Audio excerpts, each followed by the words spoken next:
नमस्कार, ऋषिराज पाठक का प्रणाम स्वीकार करें। संवाद विद ऋषिराज नामक इस कार्यक्रम में आप सभी सुधी श्रोताओं एवं दर्शकों का पुनः पुनः स्वागत है।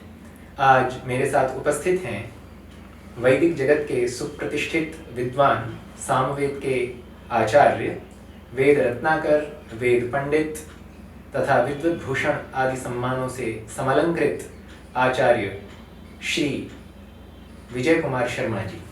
नमस्कार जी आचार्य जी, प्रणाम। आचार्य जी संपूर्णानंद संस्कृत विश्वविद्यालय के सामवेद विभाग में आचार्य हैं। आज हम सामवेदीय परंपराओं के संबंध में चर्चा करने के लिए यहाँ उपस्थित हैं।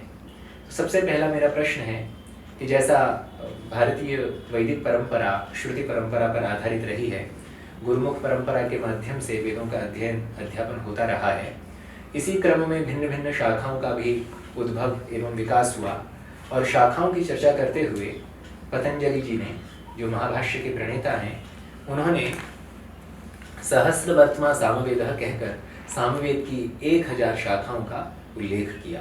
परवर्ती काल में सामतर्पण में सामवेद के 13 आचार्यों का उल्लेख हुआ है और वर्तमान समय में सामवेद की 3 शाखाएं प्रचलित हैं, कौथुम शाखा, रणयनीय शाखा एवं जैमिनीय शाखा। वर्तमान समय में सामवेद की इन शाखाओं की कौन कौन सी शैलियाँ क्षेत्रीय उच्चारणों की दृष्टि से तथा अन्य विद्वत परंपराओं के अनुसार प्रचलित हैं, कृपया आप इस विषय में मार्गदर्शन कर हमारे श्रोताओं को संबोधित कीजिए। जी अवश्य। सभी को नमस्कार। चारों वेदों में सामवेद का अपना विशिष्ट महत्व है, क्योंकि सामवेद में 2 विधाएं हैं जी। एक ऋगात्मक जी और एक गानात्मक। जी जी। जिसमें सामवेद की गानात्मक विधा अधिक प्रचलित है। जी। ऋचा के ऊपर सामगान किया जाता है, जिसका पूरा शास्त्रोक्त विधान है कि कैसे ऋचा को गान में परिवर्तित किया जाए। जी। आपने पूछा शाखाओं के विस्तार के बारे में। जी। तो सामवेद की जो 1000 शाखाएं महर्षि पतंजलि जी ने बताई हैं, वो वास्तविकता में सही हैं। वो शैलियाँ हैं, 1000 शैली सामवेद की बताई हैं जी। जिसमें सामतर्पण में 13 शाखाओं का नाम मिलता है जी। और रिसर्च करने पर पुराण आदियों में जब अवलोकन करते हैं, पुराणों का अवलोकन करते हैं जी। तो पुराणों का अवलोकन करने पर जब मैं रिसर्च कर रहा था जी। तो उसमें लगभग मुझे 56 शाखाओं के नाम प्राप्त हुए जी। और उन शाखाओं का किसी न किसी पुराण में उदाहरण प्राप्त हुआ है जी। वर्तमान में जो 3 शाखाएं आपने बताई, कौथुमी शाखा, जैमिनी शाखा और रणयनी शाखा जी। तो इन 3 शाखाओं के भी कई अलग अलग भेद हैं जी। जैसे कौथुम शाखा है जी। तो कौथुम शाखा के 2 भेद मिलते हैं जी। एक मद्र शैली है जी। और एक है गुर्जर शैली। जी। मद्र शैली का जो बहुतायत में प्रचार प्रसार है वह लगभग दक्षिण भारत में है, विशेषकर तमिलनाडु में, इसलिए उसको मद्र पद्धति, मद्र शैली के नाम से बोलते हैं। और जो गुर्जर शैली है वह यद्यपि पूरे उत्तर भारत में है, लेकिन विशेष रूप से वह गुर्जर प्रांत में प्राप्त होती है। उसके पारंपरिक विद्वान गुर्जर प्रदेश में मिलते हैं, इसलिए इस शैली का नाम गुर्जर पड़ा है। और सामवेद की जो मद्र शैली है वह पहले उत्तर भारत में नहीं थी जी। तो यहाँ काशी में श्री पट्टाभिराम शास्त्री वेद मीमांसा अनुसंधान केंद्र है जी। तो आचार्य पट्टाभिराम शास्त्री जी का यह संकल्प था कि जो चारों वेदों की जितनी भी शाखाएं हैं उपलब्ध हैं उनका सभी का उत्तर भारत में प्रचार प्रसार हो। और उन्होंने हनुमान घाट पर एक केंद्र स्थापित करके और साउथ से, दक्षिण भारत से एक श्रौती जी विद्वान थे, उनको लेकर के आए जी। और उन्हीं के द्वारा यहाँ पर सामवेद की मद्र शैली का प्रचार प्रसार प्रारंभ हुआ जी। गुर्जर शैली तो पहले से थी ही। राणायनी शाखा के भी 3 पाठ मिलते हैं जी। एक पाठ है ताम्रपर्णी। यह ताम्रपर्णी पाठ आंध्र प्रदेश में मिलता है, आंध्र प्रदेश के विजयनगरम में जी। और दूसरा है कर्नाटक शैली जो कर्नाटक में मिलती है जी। और तीसरी गोवर्धनी शैली है, वह काशी से उसका प्रादुर्भाव हुआ है, उसके विद्वान काशी में थे तो राणायनी शाखा की 3 शैली हो गई जी, कौथुम शाखा की 2 शैली हो गई, जी, जैमिनी शाखा की भी 2 शैलियाँ मिलती हैं, जी, जिसमें एक शैली मिलती है केरल में जी, और एक शैली इधर उत्तर भारत में है।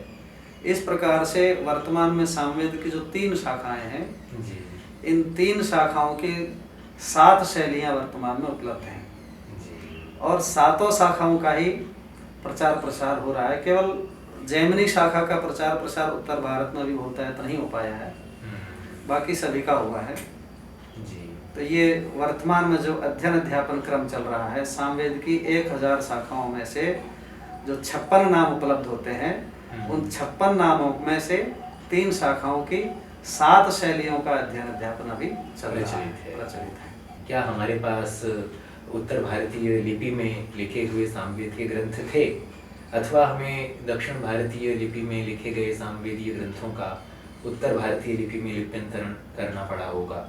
इस संबंध में कौन कौन सी कठिनाइयाँ आई होंगी, क्या संघर्ष रहे, इस विषय में संक्षेप में आप सूचित कीजिए। सबसे बड़ी कठिनाई तो ये आई कि चारों वेदों का प्रचलन जब उत्तर भारत में नहीं था, तो सामवेद यजुर शुक्ल यजुर्वेद के अतिरिक्त अन्य वेदों को यहाँ पर उत्तर भारत में लोग नहीं जानते थे जी। वो इसलिए नहीं जानते थे क्योंकि लगभग यह परंपरा यहाँ पर लुप्त हो गई थी और उसके कारण सामवेद अध्ययन करके इसका प्रयोजन क्या है, सामवेद अध्येता का भविष्य क्या होगा, यह सोच करके लोग उसमें प्रविष्ट नहीं होते थे जी। और क्योंकि ये हमारे सनातन धर्मियों की परंपरा रही है कि हमारा गोत्र होता है, प्रवर होता है, वेद शाखाएं होती हैं, तो गोत्र तक प्रवर तक तो लगभग लोग अपना जानते हैं, परंतु जो वेद शाखाएं हैं उनके बारे में लोग नहीं जाने। तो इसीलिए आचार्य पट्टाभिराम शास्त्री और भी अनेक विद्वान ऐसे रहे जिन्होंने ये संकल्प लिया कि कैसे भी करके इन शाखाओं को बचाना है और उत्तर भारत में भी प्रचार प्रसार करवाना है। तो जैसे मैं अपना उदाहरण देता हूँ कि मेरी स्वशाखा शुक्ल यजुर्वेद है, माध्यन्दिनी शाखा है, और जब मेरा अध्ययन काल प्रारंभ हुआ तो हमारे गुरुजी ने ये कहा कि भाई आप, हम 2 भाई थे, तो ये कहा कि सामवेद की परंपरा उत्तर भारत में नहीं है, इसलिए आप स्वशाखा का कुछ अध्ययन करके और फिर सामवेद की परंपरा में जाइए ताकि एक शाखा को आप प्रचार प्रसार कर सकें और वह सुरक्षित हो सके। तो मैंने प्रारंभ में कुछ अपनी स्वशाखा का अध्ययन करके और फिर सामवेद की राणायनी शाखा का चयन किया। राणायनी शाखा क्योंकि सर्वत्र मिलती नहीं है, कर्नाटक के होन्नावर प्रदेश में, होन्नावर ग्राम में, गोकर्ण क्षेत्र में यह शाखा मिलती है, तो मैं वहाँ पर अध्ययन करने गया मेरे गुरुजी के आशीर्वाद से, उनके आवास में रह करके और उन्हीं के खर्च से मैंने वहाँ रह करके सामवेद की संपूर्ण शाखा का अध्ययन किया। क्योंकि सामवेद की राणायनी शाखा के ग्रंथ उपलब्ध नहीं होते थे, इसलिए गुरुजी जो बोलते थे हम लोग उसको लिख लेते थे। वह जो उनके गुरुजों की परंपरा से जो लिखित थी वह तिगड़ारी लिपि में लिखित थी। तिगड़ारी लिपि हम लोग नहीं जानते और तिगड़ारी लिपि के अधिक विद्वान भी नहीं थे। तो ऐसी स्थिति में गुरुजी के सन्निधि में बैठ करके वो बोलते थे, हम लोग लिखते थे और लिख करके पहले तो उनके उच्चारण का श्रवण करके ही हम लोग जब पढ़ते थे, उसके बाद जब वो मंत्र अच्छी तरह से हमें कंठस्थ होने लगता था तब जाकर के गुरुजी उसका लेखन कार्य करवाते थे। इस तरह से जब संपूर्ण अध्ययन हो गया, अध्ययन होने के बाद में फिर जिस तरह से आचार्य पट्टाभिराम शास्त्री जी का संकल्प था, उनके शिष्य प्रोफेसर श्री किशोर मिश्र जी और प्रोफेसर युगल किशोर मिश्र जी जो अभी पट्टाभिराम शास्त्री वेद में अनुसंधान का संचालन भी कर रहे हैं, उनका सानिध्य मुझे प्राप्त हुआ और उनके माध्यम से मुझे यहाँ पर काशी में आकर के और अध्यापन कराने का अवसर मिला। परंतु अब यहाँ मेरे सामने फिर वही समस्या थी कि ये जो नए बच्चे आए हैं इनको पढ़ाएं कैसे बिना ग्रंथ के। तो फिर मैं कुछ दिन कौथुम शाखा की पुस्तक से अध्ययन किया, करवाया। उसके पश्चात कर्नाटक में जा करके और वो जो तिगड़ारी लिपि थी उस तिगड़ारी लिपि से अपने संस्कृत भाषा में उसका अनुवाद करवाया, रूपांतरण करवाया और फिर उसको प्रकाशित किया। प्रकाशन में भी समस्या ये आई कि जो पुस्तक प्रकाशक लोग हैं वो उनका कहना है कि ये पुस्तक यदि हम प्रकाशित करते हैं तो ये इसको खरीदेगा कौन, इसकी अध्यता तो है नहीं। तो ऐसी स्थिति में शंकराचार्य जी भगवान स्वामी स्वरूपानंद जी महाराज जी के शिष्य हैं स्वामी अभिमुक्तेश्वरानंद जी, मैं उनकी शरण में गया और उनसे मैंने प्रार्थना की। तो उन्होंने मेरी प्रार्थना को स्वीकार करके सामवेद की रामायणी शाखा का प्रकाशन हुआ और आज अनेक छात्रों को उस सामवेद की रामायणी शाखा के पुस्तक के माध्यम से लाभ हो रहा है और सभी अध्ययन अध्यापन कर रहे हैं। जी जी। एक और महत्वपूर्ण प्रश्न है, प्रायः आधुनिक विद्वानों से प्रेरित भारतीय विद्वान और पाश्चात्य विद्वान ये मानते आए हैं कि ऋग्वेद से ही सामवेद की ऋचाओं का संकलन किया गया है। इस कारण सामवेद बहुत महत्वपूर्ण नहीं है, उसमें केवल गीतियाँ हैं, उसमें केवल गायन है। अर्थ की दृष्टि से, मंत्रार्थ की दृष्टि से, यज्ञ आदि की दृष्टि से सामवेद का कोई विशेष महत्व नहीं है। यद्यपि सामवेद की निजी संपत्ति है, यद्यपि अत्यल्प है, 99 ऋचाएँ हैं, तथापि वे उपेक्षित सी रही हैं। तो इस विषय में आप हमारे दर्शकों को बताएं कि सामवेद की स्वतंत्र सत्ता है, इसके पीछे हमारे पास क्या प्रमुख कारण है। भगवान श्री कृष्ण द्वारा वेदानाम सामवेदोस्मि कहे जाने के पीछे सामवेद की स्वतंत्र सत्ता का क्या महत्व है। सत्ता तो न केवल सामवेद की जी, अभी तो चारों वेद की अपनी स्वतंत्र सत्ता है। जी जी।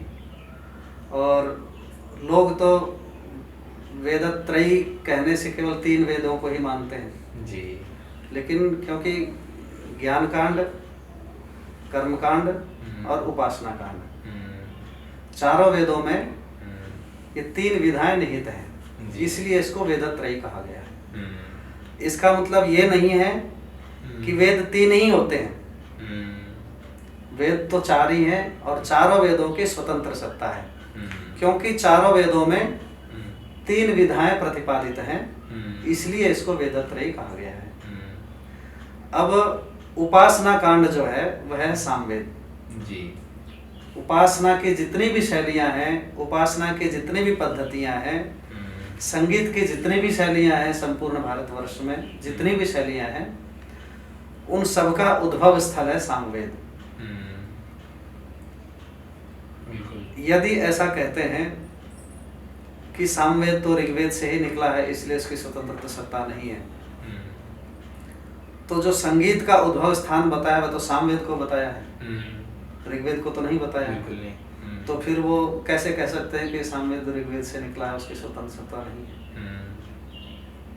तो इसलिए ये जरूर है कि कुछ मंत्र सामवेद के ऋग्वेद में भी पाए जाते हैं और ऋग्वेद के सामवेद में भी पाए जाते हैं। वहां पर भी कहीं ना कहीं कुछ न कुछ पाठ भेद भी मिलता है, कुछ मंत्रों में पाठ भेद मिलता है, कुछ मंत्रों में नहीं भी मिलता है, क्योंकि जो ज्ञान कांड के मंत्र आते हैं वह उपासना में भी आते हैं। इसलिए दोनों मंत्र दोनों वेदों में हो सकते हैं, कोई एक मंत्र दोनों वेदों में हो सकता है, परंतु सत्ता दोनों की अलग अलग अपने अपने स्वतंत्र है। यदि हम ये कहें कि जो एक मंत्र समान मंत्र ऋग्वेद में है, उसका अर्थ, उसका विनियोग ऋग्वेद के प्रकरण के अनुसार होगा और सामवेद में वही अगर मंत्र आया है तो उसका अर्थ, उसका विनियोग सामवेद के एक विशेष प्रकरण के अनुसार होगा। बिल्कुल। अगर हम ये भी कहें कि पाणिनि जी की अष्टाध्यायी में बहुलम छंदसी 11 बार है और 11 बार बहुलम छंदसी का अलग अलग अर्थ है, तो उसी प्रकार हम यह तर्क यहाँ दे सकते हैं। बिल्कुल दे सकते हैं। और न केवल सामवेद के ही, अन्य वेदों के भी ऋग्वेद में मंत्र मिलते हैं जी, और ऋग्वेद के भी अन्य वेदों में मिलते हैं, क्योंकि ऋग्वेद प्रथम वेद है, इसलिए लोग ऐसा कहते हैं कि ये तो ऋग्वेद से निकला है, नहीं तो यजुर्वेद के मंत्र भी ऋग्वेद में प्राप्त होते हैं। तो हम ये भी कह सकते हैं कि नहीं, ये तो ऋग्वेद तो यजुर्वेद चारों वेदों से मिला करके बनाया गया है। बिल्कुल। लेकिन ऐसा नहीं है, चारों वेदों की अपनी स्वतंत्र सत्ता है। जी जी जी। आचार्य जी, स्तोभों के संबंध में प्रायः विद्वान मानते हैं कि स्तोभ निरर्थक होते हैं क्योंकि उनका कोई अर्थ नहीं माना जाता। तो इस विषय में आपकी क्या मान्यता है और हम सामवेदीय परंपरा में क्या अवधारणा देखते हैं? जी जी। तो स्तोभ जो है ऋग व्यतिरिक्त वर्णाः स्तोभाः जी, सामगान ऋचा के ऊपर आधारित है जी। और उस ऋचा के ऊपर सामगान किया जाता है। सामगान, ऋचा को सामगान में परिवर्तित करते समय कुछ शब्द ऐसे होते हैं जो ऋक मंत्र से अतिरिक्त होते हैं, वह ऋचा में नहीं होते और गान में होते हैं, उनको स्तोभ कहा जाता है। जैसे बहुत सारे ऐसे हैं, हाउ हाउ हाउ, होई होई होई, औ हो वा, इस तरह के अनेक शब्द हैं जो स्तोभ के रूप में गान में आते हैं। अब क्योंकि वह ऋचा में नहीं है, गान में है, इसलिए लोग ऐसा समझते हैं कि ये निरर्थक होते हैं, इनका कोई अर्थ नहीं होता है। परंतु कुछ स्तोभ ऐसे होते हैं, जैसा कि प्रातिशाख्य ग्रंथों में वर्णन आया है, कि उन स्तोभों को कोई विशेष ऋचा के साथ गान में प्रयोग करने पर कुछ विशिष्ट कामनाएं सिद्ध होती हैं। जी। जैसे कहीं अनावृष्टि हो रही है, कहीं अतिवृष्टि हो रही है, तो अनावृष्टि और अतिवृष्टि ऐसी जो आपदाएं हैं, प्राकृतिक आपदाएं हैं, उन प्राकृतिक आपदाओं के निवारण के लिए सामवेद के सामविधान ब्राह्मण में ऐसे ऐसे विधान बताए हैं कि कुछ स्तोभ चिन्हित किए गए हैं। उन स्तोभों को एक विशेष ऋचा के साथ प्रयुक्त करने पर, गान गाने से वह आपदा तत्काल दूर हो जाती है। एक तो ये है, और दूसरा मैं एक साधारण उदाहरण देता हूँ सामान्य, कि जैसे आजकल संगीत का जो प्रचलन हो रहा है, संगीत में आलाप लिए जाते हैं, है ना। वो आलाप क्यों लिए जाते हैं? सौंदर्य के लिए। तो क्या उस संगीत में उस आलाप को नहीं लेंगे तो उसमें सौंदर्यता नहीं झलकेगी? नहीं झलकेगी। और यदि सौंदर्यता नहीं झलकी तो लोगों को उसका जो सुखानुभव है श्रवण का, वो प्राप्त नहीं होगा। तो क्योंकि उस आलाप का प्रयोग करने से जन सामान्य को सुखानुभूति हो रही है, इसलिए वह आलाप सार्थक है, निरर्थक नहीं है। अर्थ प्रयोजनम अर्थ। हाँ, इसी प्रकार ये जो स्तोभ हैं, स्तोभों का एक विशिष्ट महत्व तो मैंने आपको बताया ही, साथ ही साथ ये स्तोभ गान की पूर्ति के लिए भी होते हैं। गान की पूर्ति कैसे, एक विषय में और आपको यहाँ पर इसी में ले लेता हूँ, भक्ति का। सामगान की भक्तियाँ, सामगान में 7 प्रकार की भक्तियाँ होती हैं। जो सामान्य पाठ करते समय 5 भक्तियों का प्रयोग होता है, ओंकार और हिंकार को जो। हाँ, और जो श्रौत याग आदि जो लेते हैं उसमें 2 भक्तियाँ और ले लेते हैं। तो प्रस्ताव, उद्गीत, प्रतिहार, उपद्रव, निधन, ये 5 भक्तियाँ तो सामान्य पाठ करते समय लेते हैं। और ओंकार हिंकार जब वो होता है, श्रौत याग वगैरह होते हैं, तो उसमें लेते हैं। तो प्रत्येक गान में 5 भक्तियाँ तो होती ही हैं, कहीं कहीं पर नहीं होती हैं। तो 5 भक्तियों की पूर्ति के लिए, जैसे कोई ऋचा 3 पाद की ही है और कोई ऋचा 1 पाद की भी है, कई ऋचाएं 2 पाद की भी हैं, ऐसी स्थिति में वो पाद पूर्ति करने के लिए, भक्तियों की पूर्ति करने के लिए इन स्तोभों का प्रयोग किया जाता है, तब जाकर के वह गान की पूर्ति होती है। तो स्तोभ सार्थक हैं, न कि निरर्थक। जी, बहुत सुंदर आचार्य जी। इसी क्रम में मैं एक और प्रश्न पूछना चाहूँगा। जैसा कि आपका शोध कार्य पुष्प सूत्र पर हुआ है, और पुष्प सूत्रम सामवेद का प्रातिशाख्य ग्रंथ है, पुष्प ऋषि द्वारा इसकी रचना की गई है, अत्यंत प्राचीन काल का यह ग्रंथ है। तो संक्षेप में पुष्प सूत्र का प्रतिपाद्य यदि आप बताएं तो हमारे श्रोताओं को सहज बोध हो सकता है। हाँ, तो पुष्प सूत्र सामवेद का प्रातिशाख्य ग्रंथ है। सामवेद के 4 प्रातिशाख्य ग्रंथ हैं जी, पुष्प सूत्र, सामतंत्र, ऋक्तंत्र और अक्षरतंत्र। तो सामवेद की 2 विधाएं बताई थी, पूर्वार्चिक और आर्चिक और गान जी, 2 विधाएं हैं। अब ये भी 4 भागों में विभक्त हैं। ऋचा 2 विभाग में है, पूर्वार्चिक और उत्तरार्चिक। सामगान वेय गान है, आरण्यक गान है, ऊह गान है और रहस्य गान है।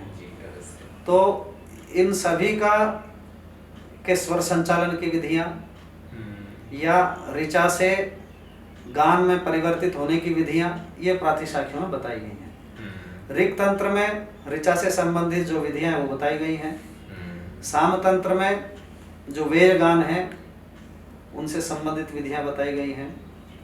अक्षर तंत्र में स्तोभों से संबंधित विधियां बताई गई हैं। और पुष्प सूत्र में ऊह और ऊह्य गान जो होते हैं उन दोनों की विधियां उसमें बताई गई हैं। जैसे सामों की संज्ञाएं जी, प्रत्येक साम की कोई ना कोई संज्ञा होती है, उनका नाम होता है। तो उन संज्ञाओं का प्रकार क्या है, कैसे उनको संज्ञाओं में साम गानों को विभक्त किया, ये एक विशेष बताया है कि एक तो जिस ऋषि ने उस सामगान का दर्शन किया उस ऋषि के नाम से उस सामगान की संज्ञा हुई, एक प्रकार ये हुआ।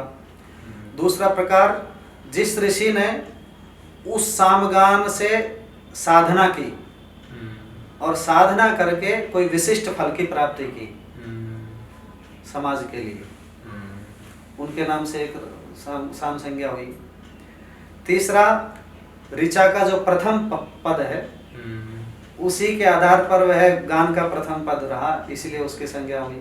जैसे यज्ञ यज्ञियम, तो यज्ञ के कारण उसका नाम यज्ञ यज्ञियम। तीसरा जो श्रोत याग आदि करते हैं उन यागों में किस याग में किस विशिष्ट कार्य के लिए उस मंत्र का प्रयोग किया गया। तो इस प्रकार से ऐसे 7 प्रकार हैं जो इन सामों की संज्ञाएं निश्चित की गई, ये है। और इसी प्रकार साम के स्वरों के बारे में बताया कि स्वर संचालन कैसे होता है। 7 स्वर हैं। 7 स्वर तो हम लोग ऐसे सामान्यतया षड ऋषभ धैर्वत मध्यम गांधार पंचमी इसके आधार पर लेते हैं, परंतु इसके अतिरिक्त सामगान में प्रैंख स्वर है, नमन स्वर है, उदूह स्वर है, अतिस्वार स्वर है। ये अनेक प्रकार के जितने भी सामगान में स्वरों की पद्धतियां हैं वह उनका सबका वर्णन पुष्प सूत्र में ही आता है। इसी प्रकार साम की संधियां, संकर्ष संधि, विकर्ष संधि, इन संधियों का भी पुष्प सूत्र में ही वर्णन मिलता है। तो सामगान को का पूरा स्फुटन इस साम तंत्र ये पुष्प सूत्र में होता है। जी आचार्य जी, सामवेद के ऐसे कौन कौन से ग्रंथ हैं जो अभी तक प्रकाश में नहीं आए हैं, यद्यपि ज्ञात हैं किंतु अल्प ज्ञात हैं, अथवा उन पर शोध आदि कार्य नहीं हुए हैं, या जो शोधार्थियों की दृष्टि से अभी ओझल हैं? ऐसे विशेष वैसे तो प्रातिशाख्य ग्रंथ हैं। सामवेद के 4 प्रातिशाख्य ग्रंथ अभी उपलब्ध हैं जी। इसके अतिरिक्त सामवेद के उपलक्षण ग्रंथ भी हैं जी, कई सारे जी, जो अभी प्रकाशित नहीं हैं। जैसे पंचवेद सूत्र है जी, यह प्रकाशित था परंतु वो लुप्त हो गया, अभी नहीं मिल रहा है। इसी प्रकार मात्रा लक्षण है, मात्रा लक्षण भी प्रकाशित था किसी समय में तिरुपति से, हाँ, परंतु वो अभी लुप्त है, नहीं हो रहा है। स्तोभानुसंहार यह पहले प्राप्त होता था परंतु अभी लुप्त है। इसी तरह के अनेक ग्रंथ ऐसे हैं जिस तरह से सामवेद की शाखाएं लुप्त हो गई, उसी तरह से सामवेद के ग्रंथ भी लुप्त हैं। और वो लुप्त इसलिए हो गए क्योंकि अध्यता नहीं है जी। अब धीरे धीरे जैसे अध्यताओं में वृद्धि होने लगी है, सामवेद का प्रचार प्रसार होने लगा है, तो ग्रंथों का भी प्रकाशन धीरे धीरे हो रहा है जी जी। आचार्य जी, आप कोई एक सुंदर साम जो प्रस्तुत करना चाहें? मैं राणायणी शैली में आपको एक सामगान सुनाता हूँ जो विष्णु भगवान की स्तुति के रूप में जी उस मंत्र का प्रयोग करते हैं। ओम इदां मे विष्णु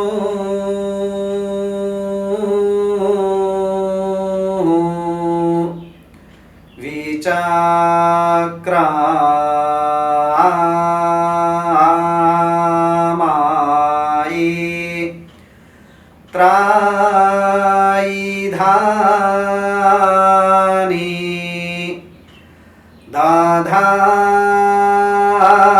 दाधाई दाम समूहो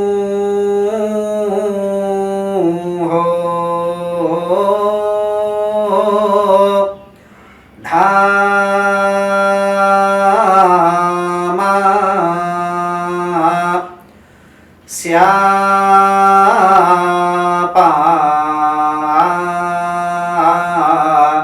औहो वा ए सुले। इस साम का जो प्रथम पर्व था इदांग में, यहाँ पर इदा और मैं के बीच में षष्ठ स्वर का प्रयोग किया गया है जी। क्योंकि राणायनी शाखा में षष्ठ स्वर का उच्चारण नकार करते हैं।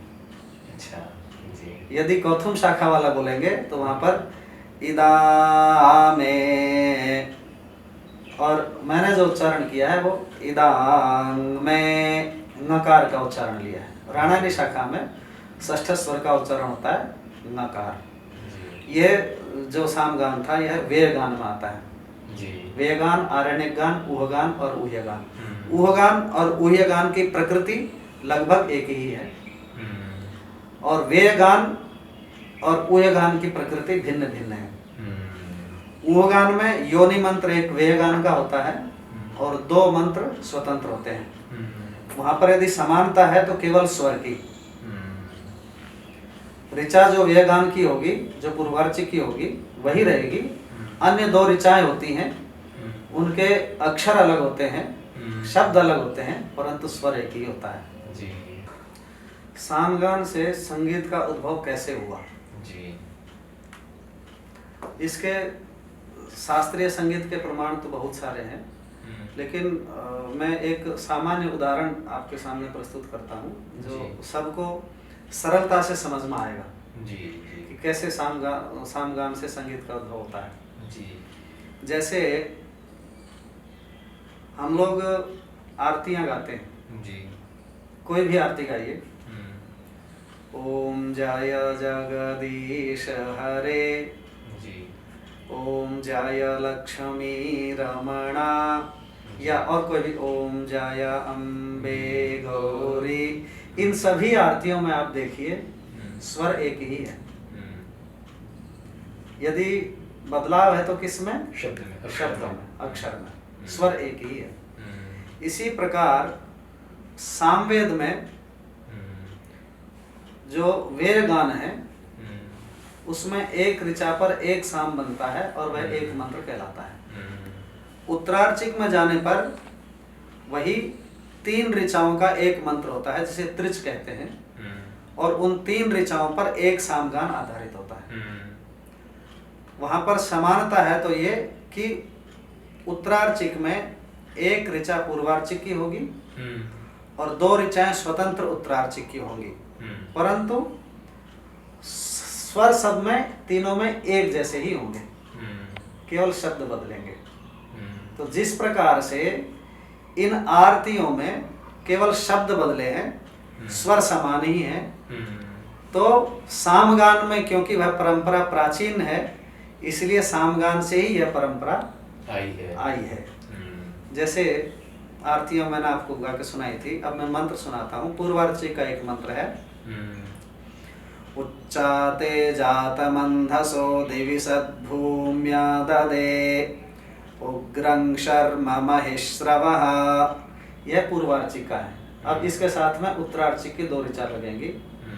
स न इंद्राय यज्ञवे वरुणाय मरुद्भ्यः वरिवो वित्परिश्रव एना विश्वान्यर्य आद्युम्नानि मानुषाणाम् शिशासन्तो वनामहे।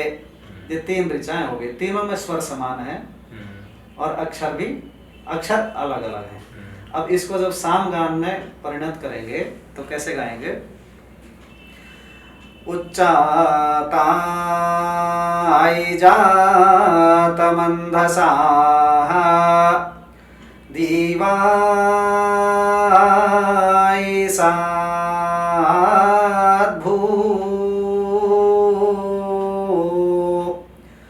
मिया ददाई उग्रं शर्मा महाइश्रवाओ वा। ये प्रथम ऋचा पर प्रथम गान हुआ। अब द्वितीय ऋचा पर होगा सन इंद्राय यज्ञवाई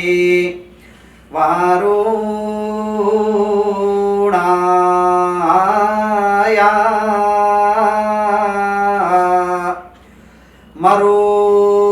मरुद्भिया वरिवो वाइत पराइश्रवाओ वा।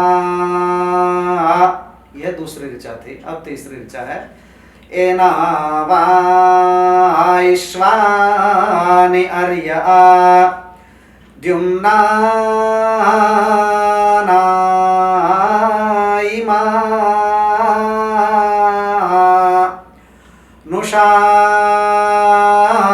नुषाणां शीशासन्ताः वनां महाओ वा स्तौषे।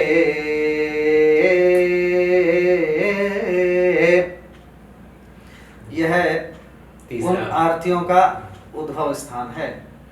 यह स्वर यहाँ से लिया गया है। इसी प्रकार अनेक उदाहरण हैं। कर्नाटक संगीत का तो साक्षात उदाहरण है सामवेद में। तो सामवेद ही संगीत का जनक है। जी आचार्य जी, हमारे दर्शकों को कोई एक ऐसा उदाहरण आप बताइए जो एक ही अक्षर अथवा पद का भिन्न भिन्न सामगान की शैलियों का हो। कोई भी एक अंश। मैं एक पर्व सुनाता हूँ जी। जो दर्शकों को पर्व क्या होता है, सामगान की जो भक्तियां हैं उसका एक जो टुकड़ा है, जो एक अक्षर समुदाय है, उसको पर्व कहा जाता है। एक हिस्सा, एक टुकड़ा। जी जी।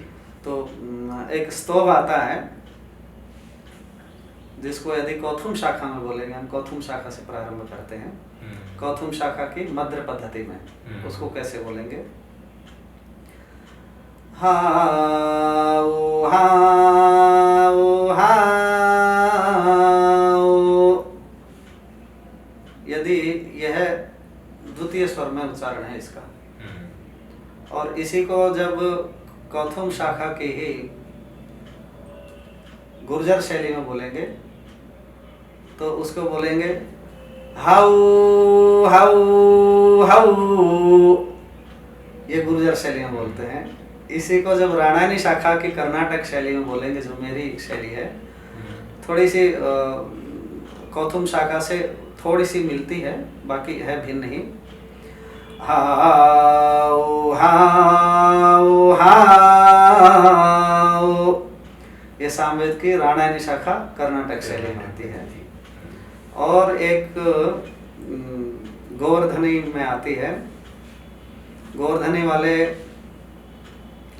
हाओ हाओ हाओ, ये गोवर्धनी वाले बोलते हैं। जैमिनी में उकार को वकार बोलते हैं। हाबू हाबू हाबू। तो ये एक ही को कई जो भिन्न भिन्न पद शैलियों में बोलते हैं, इस तरह से उच्चारण होता है। मंत्र एक ही है। जैमिनी शाखा में कुछ मंत्रों की संख्या अलग है जी। बाकी सामवेद की कौथुम शाखा और राणायणी शाखा दोनों के मंत्रों में भी समानता है, स्वरों में भी समानता है, उच्चारण की शैली में भिन्नता है। जो पुष्प सूत्र में एक वाक्य है कि कौथुम शाखा में ही 7 स्वर होते हैं और बाकी मतलब कौथुम शाखा के 2 ही गान हैं जिनमें 7 स्वर होते हैं। राणायणी में 6 स्वर से अधिक नहीं होते और प्रायः साम 5 स्वरों के होते हैं। तो राणायणी में जो काह्वा वाला एक मंत्र आता है, तो उसमें ऊ के ऊपर बाद में 11 का चिन्ह बना होता है, तो वो 7वां स्वर माना जाता है। तो क्या उसका उच्चारण राणायणी शाखा में नहीं होता, अथवा राणायणी शाखा में उसको मानते ही नहीं है, गिनते ही नहीं है, काउंट ही नहीं करते? नहीं, गिनते तो हैं जी। गिनते हैं और मानते भी हैं। हम्म। वो जो 11 अंक से चिन्हित किया है उसका कारण कुछ भक्तियों को लेकर के है। अच्छा। हाँ जी। वहाँ पर वो स्वर का लोप नहीं हुआ है, रामायण शाखा में भी वहाँ पर स्वर का उच्चारण है। अच्छा अच्छा। तो इस प्रकार आज की जो हमारी परिचर्चा है वह सामवेदीय परंपराओं, सामवेद के स्तोभ, सामवेद की भक्ति, सामवेद का संगीत के स्रोत के रूप में होना विभिन्न उदाहरणों द्वारा, और सामवेद की स्वतंत्र सत्ता जो विशेष आज का विषय रहा हमारा, इन सब के विषय में हमने जानकारी प्राप्त की। आशा है कि आप सभी श्रोताओं, दर्शकों को यह विषय स्पष्ट हुआ होगा और आप इससे लाभान्वित हुए होंगे। ऐसे ही विषयों को लेकर मैं पुनः किसी विद्वत व्यक्तित्व के साथ अपने कार्यक्रम में उपस्थित होऊंगा। तब तक के लिए धन्यवाद, नमस्कार। सभी को नमस्कार। धन्यवाद। आपको भी नमस्कार।